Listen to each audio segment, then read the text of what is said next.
बच्चों, आज मैं फिर वेलकम कर रहा हूँ आपका हमारी साइंस की क्लास में। आपको पता है हम चैप्टर 6 कर रहे हैं और इसको हम डीपली कर रहे हैं।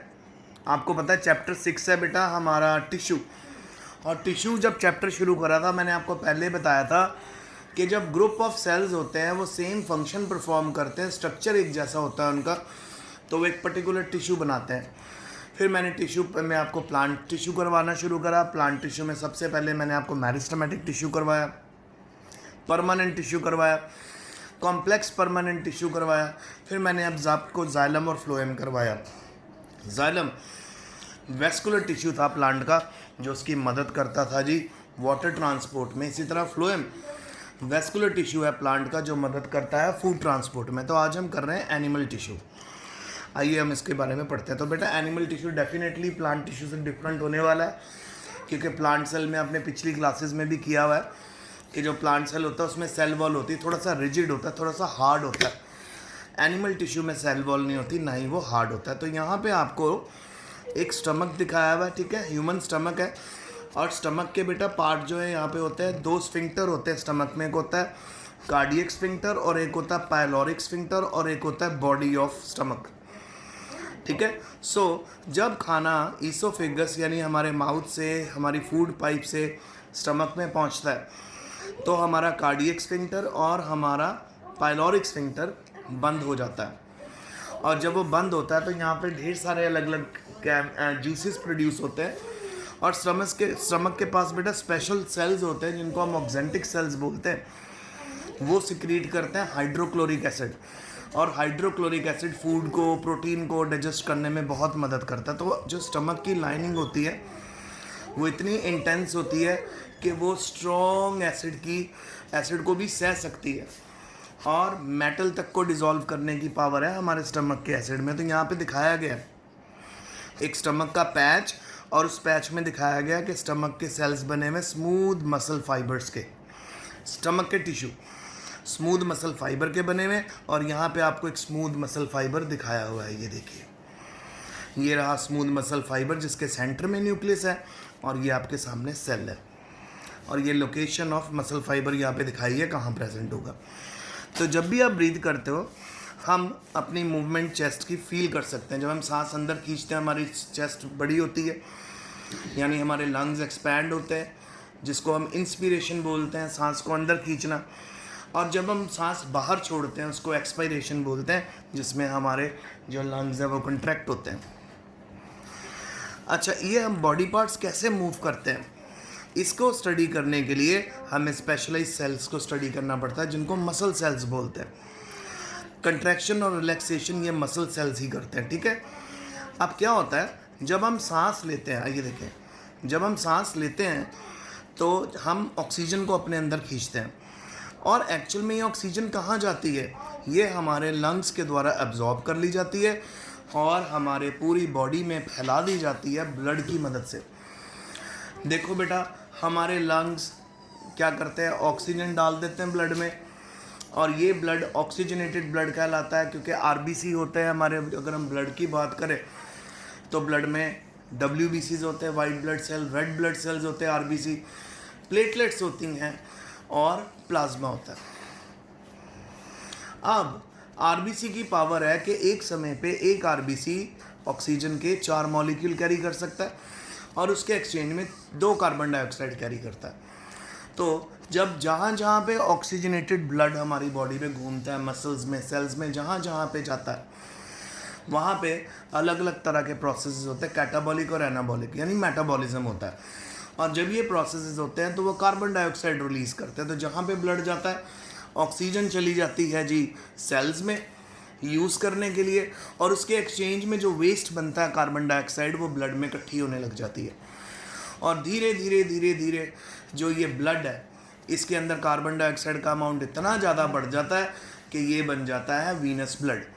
और ये वीनस ब्लड हमारे लंग्स की तरफ आता है और लंग्स के अंदर मूव कर जाती है carbon dioxide, high concentration to low concentration. आपको मैंने डिफ्यूजन सिखाया हुआ है, ऑस्मोसिस भी सिखाया।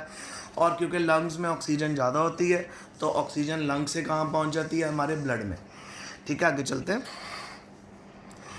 इसी तरह ऑक्सीजन क्यों चाहिए? यहाँ पे आपको क्वेश्चन पूछ रहा बोल रहा है कि एक सेल को ऑक्सीजन क्यों चाहिए बेटा? सेल को ऑक्सीजन इसलिए चाहिए क्योंकि सेल ने मेटाबॉलिज्म करना है, उसमें एनाबॉलिक और कैटाबॉलिक दोनों प्रोसेस होने हैं। एनाबॉलिक प्रोसेस होता है building up process, catabolic process होता है breaking up process. For example आप एक रोटी का टुकड़ा चबाना शुरू कर दो, उसके ऊपर सलाइवरी अमाइलेज नाम का एंजाइम करेगा जो आपके काम करेगा, जो आपके सलाइवा में होता है। अब ये सलाइवरी अमाइलेज एंजाइम क्या करता है बेटा? कार्बोहाइड्रेट्स को छोटे पार्ट्स में, पार्टिकल्स में ब्रेक कर देता है।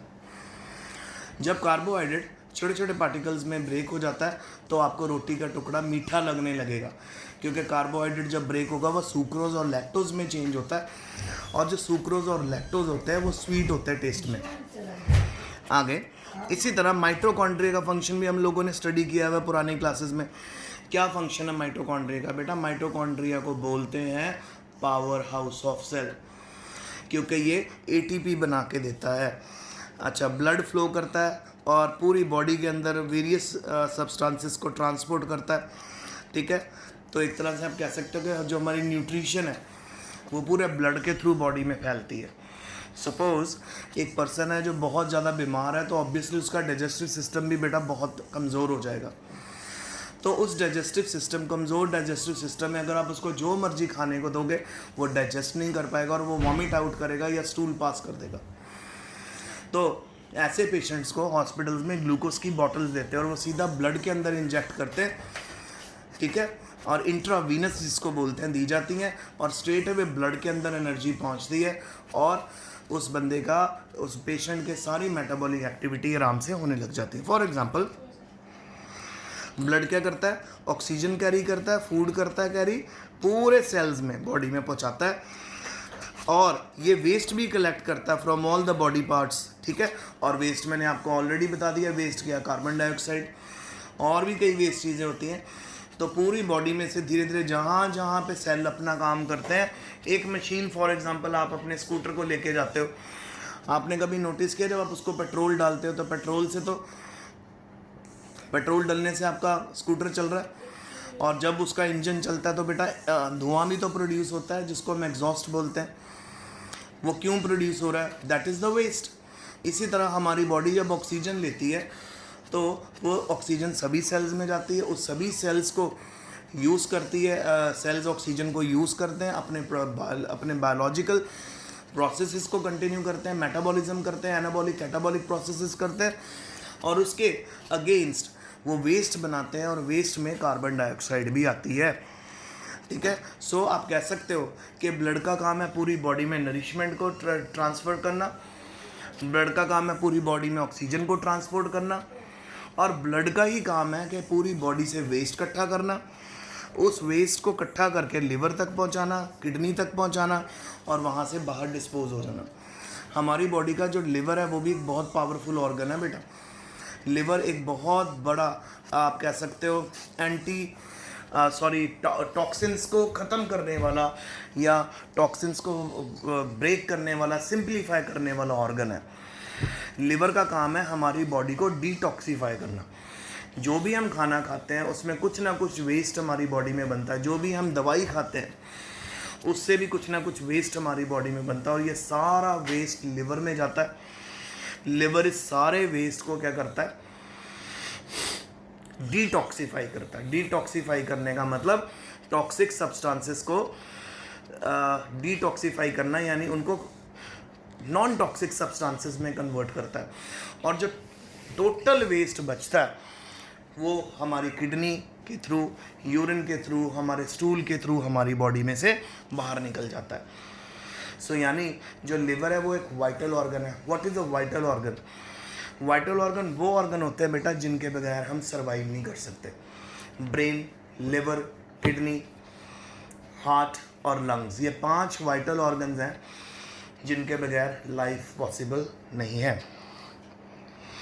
सो ब्लड और मसल्स, ये दोनों एग्जाम्पल हैं टिश्यू की जो हमारी बॉडी में मिलते हैं, और इनके फंक्शंस के बेस के ऊपर ये अपने और इनके फंक्शंस के बेस के ऊपर हम इनको अलग अलग कैटेगरीज में डिवाइड कर सकते हैं एनिमल टिश्यू को। जैसे हम लोगों ने बेटा प्लांट टिश्यू में परमानेंट टिश्यू को नहीं किया था, क्या किया था?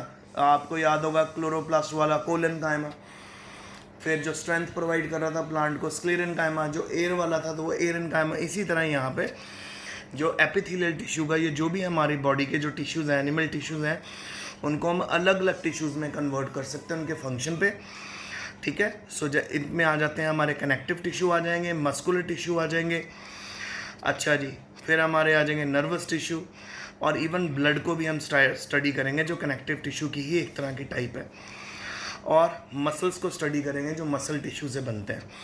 सो अब यहीं तक है मेरा लेक्चर। नेक्स्ट लेक्चर में जब मैं आपको मिलूँगा तो मैं आपसे एपिथेलियल टिश्यू के बारे में बात करूँगा, फिर धीरे धीरे मैं आपसे नेक्स्ट लेक्चर में बात करूँगा कनेक्टिव टिश्यू के बारे में, फिर उसके बाद मैं बात करूँगा मस्कुलर टिश्यू के बारे में, और फिर फाइनली मैं आपसे बात करूँगा नर्वस टिश्यू के बारे में। आज मैंने इंट्रोडक्शन ली है एनिमल सेल्स की, एनिमल टिश्यूज़ की। सो मैंने आपको बताया कि कैसे टिश्यू अलग अलग फंक्शन परफॉर्म करते हैं, और मैंने आपको बताया कि कैसे ऑक्सीजन और कार्बन डाइऑक्साइड का हमारी बॉडी में ट्रांसपोर्ट होता है, कैसे लिवर वेस्ट हमारी बॉडी में से बाहर निकालने में मदद करता है, किडनी हमारी बॉडी में से बाहर निकालने में मदद करती है। सो ये आज का लेक्चर है। आई होप आपको समझ आया होगा, और हम जल्द ही मीट क्लास में मिलेंगे। कोई भी आपको टॉपिक से रिलेटेड कोई भी क्वेरी है आप मुझे पूछ सकते हो। सो आज के टॉपिक की जो पिक्चर्स हैं वो भी मैं आपको लेक्चर में इंक्लूड करके भेजूँगा। सो आज का लेक्चर यहीं तक। Stay home, stay safe, best of luck and study hard.